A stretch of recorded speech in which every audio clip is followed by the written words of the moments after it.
Raw. We all like it raw. But there's consequences. Some people get a rash, others get a gremlin named Nash. It's not just you that suffers. No, when you don't pull out, the rest of us are pulled into your nightmare. Cut to me 3 weeks ago, and I'm one of the last people to board a plane to Austin. When I get to my seat, I notice an empty one next to it, and I'm thinking, sweet, poor man's first class. Then, I heard it.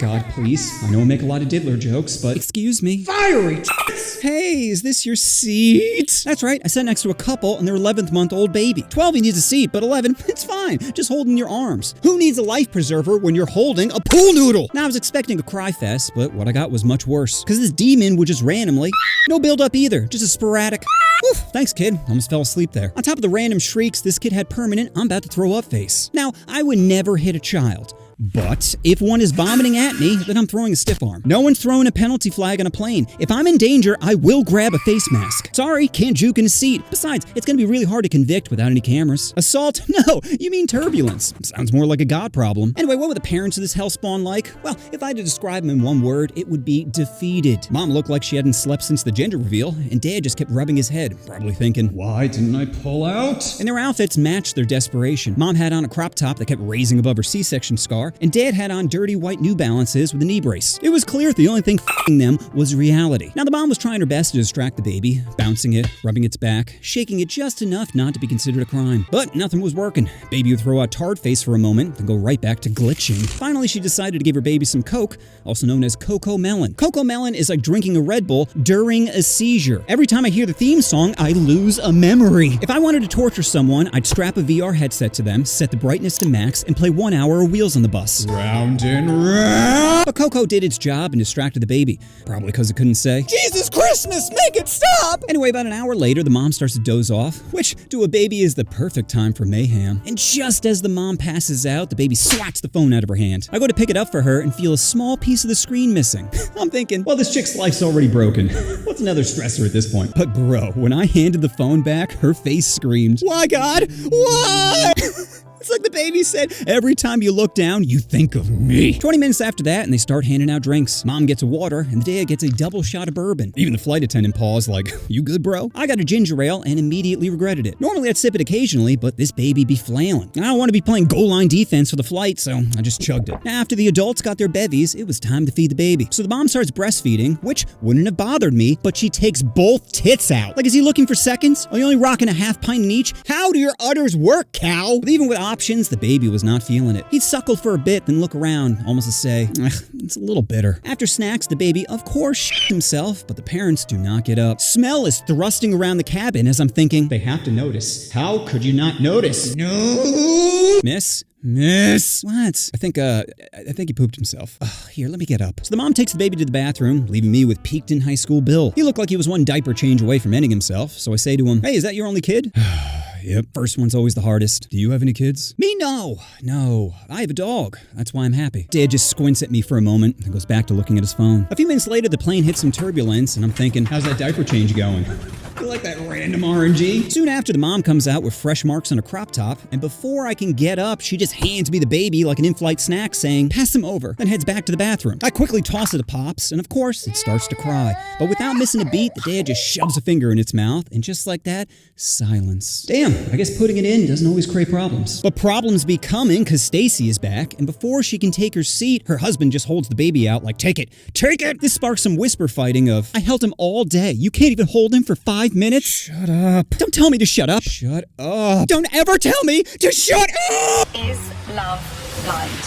Hey, what are you doing, baby? Stop grabbing at the what? Oh, you little gremlin! God, I just want to slap your little hand so badly.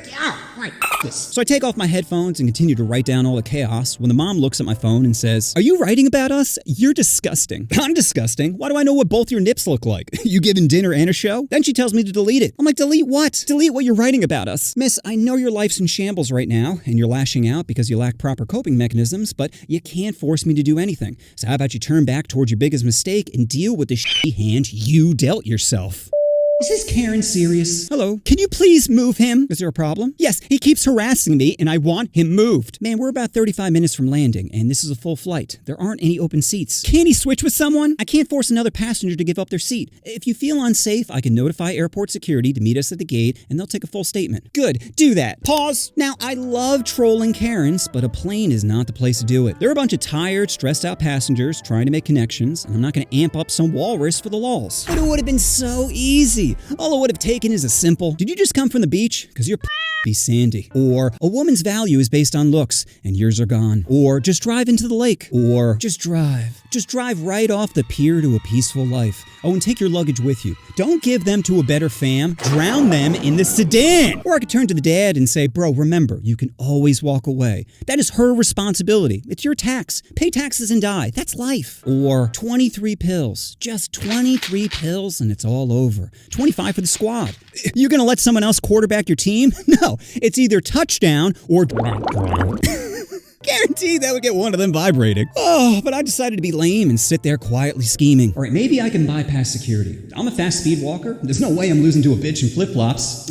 But her screaming, stop that man, could cause some problems. Tits. I think I'm gonna have to wait for security. But if I make them laugh, I think I'm in the clear. All right, let's start organizing some one-liners. Okay, we got Sandy Cooter, how do your udders work, cow, oh, you know what, maybe not that one. Finally, we land in Austin, and as soon as they turned off the fasten seatbelt sign, shit got interesting. I stand up and throw on my backpack when the mom says, don't think you're getting away. I wisely didn't respond, but the husband sure does, firing back are you serious right now? I'm not wasting time because you're PMSing. PMSing? Ooh, that's right, floodgates are open. I'm so sick of you doing this, she mutters while fumbling with the baby bag. Keep your voice down. Don't tell me to calm down. Lower your fucking voice. Then the baby starts wailing and now it's a scene. I glance around the cabin and see phones slowly rising. Eventually we start inching forward and the mom just forces her way into the aisle saying, move! Person behind is like, Jesus Christ, lady! Flight attendant comes overhead saying, let's all try to exit in an orderly fashion. Then as we're continuing to shuffle our way off the plane, the mom says, I told you this trip was a bad idea. Dad responds back with the coldest, this trip wasn't a mistake. Marrying you was. Whole aisle goes, ooh. Eventually I make it to the terminal, and sure enough, 3 security officers be waiting. Before I can even adjust my backpack, I hear, that's him right there. So I stop, but the dad keeps walking. Doesn't look back, doesn't say a word, just beelines it straight to freedom. Mom starts chasing him, yelling, Jim, wait!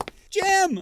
Jim! I turn to one of the officers and shrug, saying, Karens. He nods like, yep, that tracks. And then I took that as my cue to keep moving. As I made my way to baggage claim, I began to reflect on all the chaos when it finally hit me. Parenting isn't a journey, it's a crash landing. One moment you're dogging in the back of a Honda Civic, the next you're holding a wet pool noodle, wondering where it all went wrong. All it takes is one bad decision. One, we'll be careful. One thirsty text of you up for a lifetime of turbulence. So the next time you're thinking about not wearing a seatbelt, just remember, is better than touchdown or you need a license to drive, but not